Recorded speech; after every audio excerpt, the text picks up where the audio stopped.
বন্ধুরা, আজকের আমি কোথায় যাচ্ছি বলতো? আজকে চলে যাচ্ছি ছট পুজোর বাজার করতে। আমার একটা বন্ধু আছে, বন্ধুটাকে তোমরা দেখেছো। বন্ধু বলতে কবিতা দিয়ে আছে, তাদের আজকে ছট পুজো।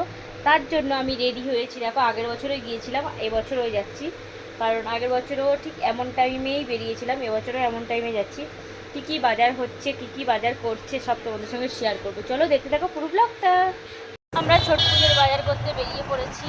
আমরা স্কুটি নিয়ে, ও স্কুটি চালাচ্ছি, আমি স্কুটি বসে আছি, কারণ আমি চালানোর মতন অভিজ্ঞতা নেই আমার, কারণ আমি চালাতে পারি না।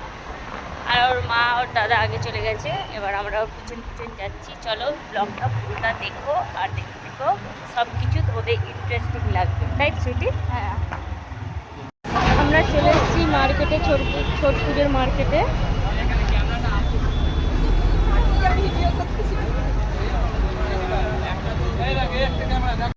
ফাইনালি মার্কেটে চলে এসেছি। এখানে শুধু কলার কাঁদি দেখতে হবে, কারণ পুজোটা হচ্ছেই কলার কাঁদি দিয়ে। তার জন্য যেখানেই চোখ ঘোরাবে সেখানেই কলার কাঁদি।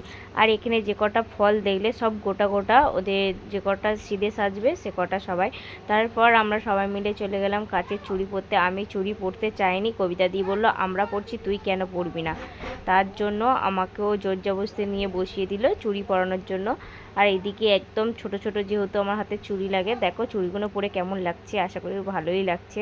আর এইদিকে কবিতা দিয়েও চুড়ি পরে নিয়েছে। এইদিকে আমাদের বাজার কমপ্লিট হয়ে গেছে। ও পরেছে লাল সাদার মধ্যে, আমি পরেছি হলুদ লালের মধ্যে, আর সুইটি পরেছে সবুজ আর লালের মধ্যে। ভিডিওটা ভালো লাগলে ফলো করে দিও, আর যারা ইউটিউব থেকে দেখছো তারা সাবস্ক্রাইব করে দিও। ওকে, টাটা, বাই বাই।